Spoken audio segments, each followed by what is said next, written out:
Bismillah, salatu wassalamu ala Rasulillah. Allah Taala Peygamberimiz sallallahu aleyhi ve sellem'den jasagan her bir işin Allah Taala jaktırgan. Peygamberimizin baskanın, turganın, süylөгөнүн Peygamberimiz Allah ушундай кылып жараткан кулк мүнөз жагынан бүткүл инсаниятка bir үлгү. Өзү Аллах Таала Peygamberimiz айткан иннека ла ала хулукин азим. Чындыгында сиз кулк мүнөздүн туу чокусундасыз деген. Кулк мүнөз деген бул адамда туруктуу болгон бир сыфатты айтат. Кээде бар болуп, кээде жок болгон эмес. Peygamberimiz sallallahu aleyhi ve sellem'nin жасаган ар бир иши Аллахка жаккандыктан аны бизге дин кылып койгон. Peygamberimizin уйкусу биз үчүн дин. Биз ошондой уктасак, ибадат кылган болобуз.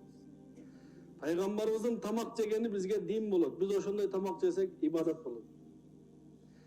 Peygamberimiz sallallahu aleyhi ve sellem'nin кийим кийгени бизге дин болду. Биз ошондой кийим кийсек, бизге ибадат болот. Demek sünnet деп биз Peygamberimiz sallallahu aleyhi ve sellem'nin жашоосунан өзүбүздүн напсыбызга жаккан нерселерди гана тандап алсак, анда болот, бирок жакшы болбой калат. Peygamberimiz sallallahu aleyhi ve sellem ак жакшы көргөн экен, сүт жакшы көргөн экен, бал жакшы көргөн экен, койдун этин жакшы көргөн экен. Терип туруп ушундай сүннөттөрдүн терип алсак, анда бул биздин напсыбызга жаккан эле дин болуп калат. Peygamberimiz sallallahu aleyhi ve sellem keçirгенди да жакшы көргөн. Keçire алган. Кимдерди? Peygamberimizin затына, жеке ким канчалык жамандык кылган болсо, keçire алган. Keçирген да. Өч алууга мүмкүнчүлүк 100% болуп турганда да өч алган эмес. Өч алганга мүмкүнчүлүк Аллах тараптан болгон. Bir adam bugün biri rencitip koysa, ana mümkünçülük bolup kalsa, bir adam ele күчтүүрөөк adam, jür ökөөбүз барабыз dese, колдоо көрсөтсө, андай мүмкүнчүлүктү колдон кой бербейбиз. Peygamberimiz sallallahu aleyhi ve sellem'de Taif'tin eli kapa kılganda, toğlordun periştesi geldi. Elestetiğiz jönökөй adam emez, perişte. Aytты ушул тоолорго мен жоопкермин. Siz makul deseniz iki toğdum da biriktirip Taif elini, Taif şahrını bardık el toğdun içinde kalıp kaladı. Çok boladı. Siz makul edemiz de. Peygamberimiz sallallahu aleyhi ve sellem öç hala turgan adam emesile. Aytacak dedi. Bul ellerine ayttım, jetkizdim. Düşünmödü mümkün uşulardın urpaklarından düşüngöndör bolor. Taif'ten Muhammed bin Qasim degen jigit жаш кезинде бүгүнгү Индия, Пакистан, Бангладеште миллиардка жакын мусулмандын хидаятына ошол киши себеп болгон. Bir адам. Эгер Пайгамбарыбыз саллаллаху алейхи ва саллям өч алганда, жок кылгыла бардыгын дегенде, анда кандай болот эле? Ошондуктан Пайгамбарыбыз өтө сабырдуу, кечиримдүү адам эле. Keçirim degen ne degeni? Biröөнүн sizge kılıp koygan jamandыгын esten çıkarıp koyuu. Uşunu keçirim dep aytат. Bir жылдан кийин эстетип, men ошондо seni keçirgen, mün чыккан жокмун men сага деген söz bul keçirgen emes mi? Bul keçirimge жатпайт. Же sen ордуңа башка бирөө болгондо башкача болот эле. Bul keçirimge жатпайт. Keçirim degen ne degeni dese унутуп салуу. Ушул адам bir кезде мага жамандык кылды эле. Ошону унутуп салуу. Peygamberimizin sünnetlerinden biri her bir adamga жакшылык каалоо. Ушул sünnet. Albatta bağımdattın 2 rekat namazı sünnetlerden kocası, en çoğun sünnet. Albatta misvak kılуу бүткүл peygamberlerden sünneti. Bul oңой sünnetler. Misvak 20 so'mga satып алдыңыз. Болду шотка. Жагат тишиңиз да таза болот. Ашказаныңызга пайдасы бар. Көздүн нуру көбөйөт. Бирок ар бир адамга жакшылык каалоо, ушул сүннет, ушул мен жашоомаке бул кыйын аябай. Biz dostlarga жақшылық каалай алабыз. Бирок душман өзүбүзчө душман тутуп алгандаргачы Пайгамбарыбыз саллаллаху алейхи вассалам Абу Жахылдын үйүнө канча жолу барды? Неге басып барды? Бирдемге сураппы? Жок. Мусулман болсун, келиме окусун деп.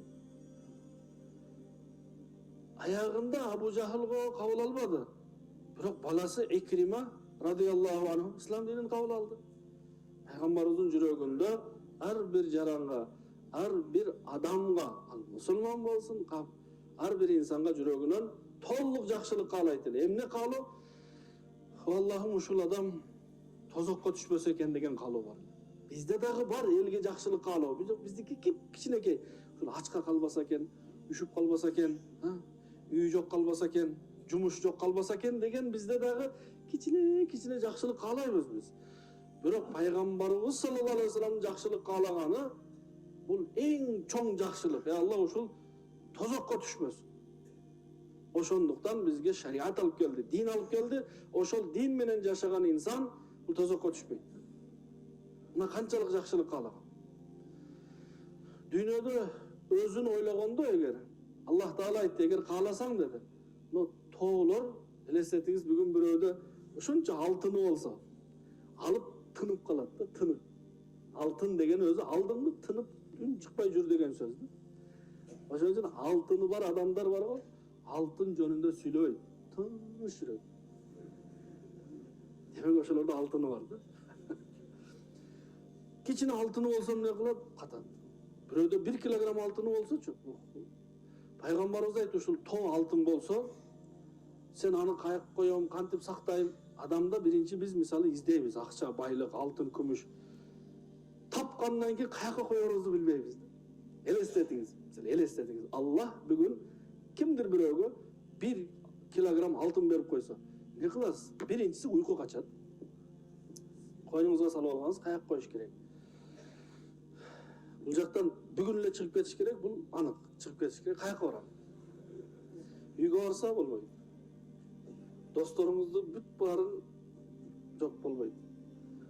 Кыжалат болосуз. Каяка барасың? Жолдо бирөө сурап, не бар десе, не дейсиз? Текшерип калсачы.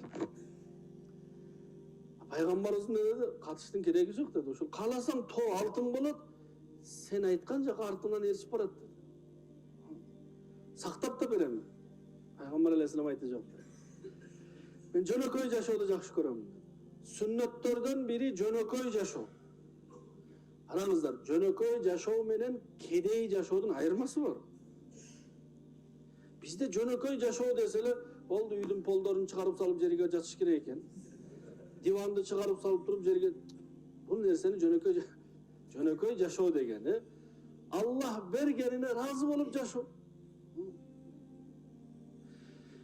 Biz Allah bергенине разы болбой, чоңуну эңсеп алып туруп, өзүбүз кедей жашасак дагы жүрөгүбүз бай болуп жашаганды каалагандыгыбыз үчүн жөнөкөй жашоо болбогондуктан жүрөктө кыжалатчылык бар да. Жөнөкөй жашоодо тынчтык бар. Жөнөкөй жашоодо рахат бар. Жөнөкөй жашаган адам эшигин да кулптабайт. Простой жөнөкөй жашайт. Кымбат жашоодо эңсеп, ошол жашоого жеткен адам эки эшик коёт, бирөөсү бронированный, бирөөсү болсо сигнализациясы менен. Сыртта ити бар, анын сыртында дарбазасы бар. Анын сыртында камера койгон. Ит үйрүсө уйкусу качат. Себеп бул кишинин жашоосу жөнөкөй эмес да. Необычный жашоо.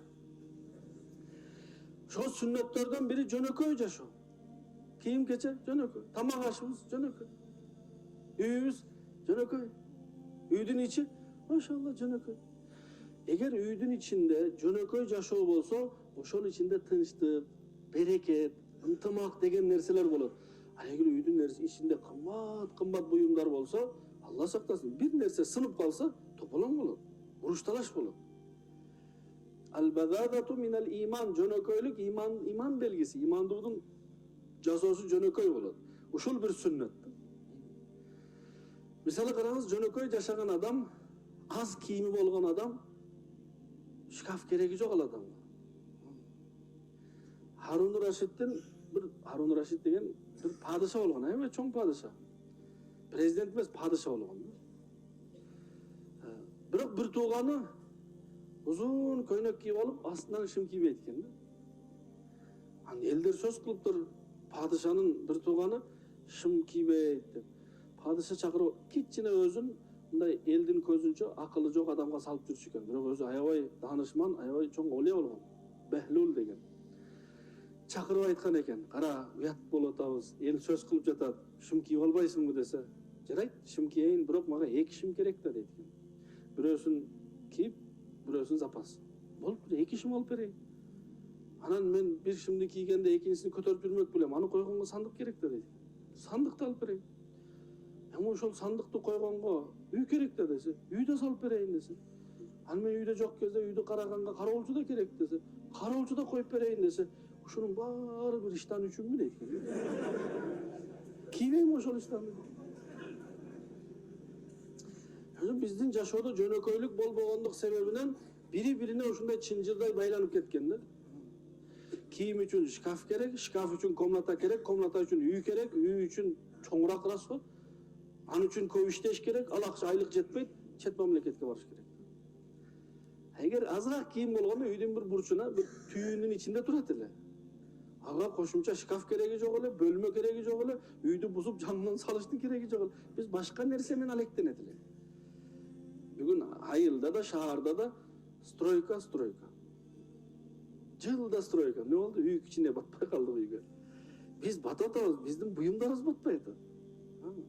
Ошондуктан сүннөт бул жөнөкөй жашоо. Ар бир нерседе жөнөкөйлүк. Өзүбүз үчүн тандаганда жөнөкөйлүк менен жөнөкөйлүктүн мааниси бар нерсени иштетпөө эмес. Бар нерсени иштетип канаат кылуу, жокту эңсебеш. Айтам го, хажат Аллах Таала ар бир адам кажетін толтуруп берген. Бардыгы алхамдулилlah курсак тоок. Ар бир адамдын үстү бүтүн, эски болсо дагы, модадан калган болсо дагы кийим бар. Бирок ар бир адамдын үйдө балдары, кыздары, аялынын тилинде кийим жок деген сөз бар. Кичине балаңыздан да сураңыз, кийимиң барбы? Жок дейт. Аялдарыңыздан сураңыз, кийим жок, кийим алыш керек. Ушул суроодун мааниси, кийимим жок деген сөздүн мааниси, менин напсим каалаган кийим жок. Кажет кийим бар, толуп турат. Сарайда карасаңыз кийим, туурабы? Складда кийим. Бир мешоктор толтуруп турат, ал да кийим, бут кийим, баш кийим. Жок дагы эмне? Кийим. Ошондуктан жөнөкөй жашооду тандасак, иншалла, аны үчүн көп иштештин кереги жок. Аллах бергениге канаат кылабыз. Аллах бергенине канаат кылган инсандын Аллах жасаган ибадатына разы болот. Биз Аллах бергенге разы эмеспизби? Аллах дагы биздин кылганыбызга разы эмес болот. Ошондуктан пайгамбарыбыз саллаллаху алейхи вассалам сүннөтүн толугунан алышыбыз керек. Ошол сүннөттөгү жашоосунда пайгамбар алейхисаламдын түнкү, күндүзгү мамиле, муашарат, ахлакыят бардыгын өздөштүрүшүбүз керек.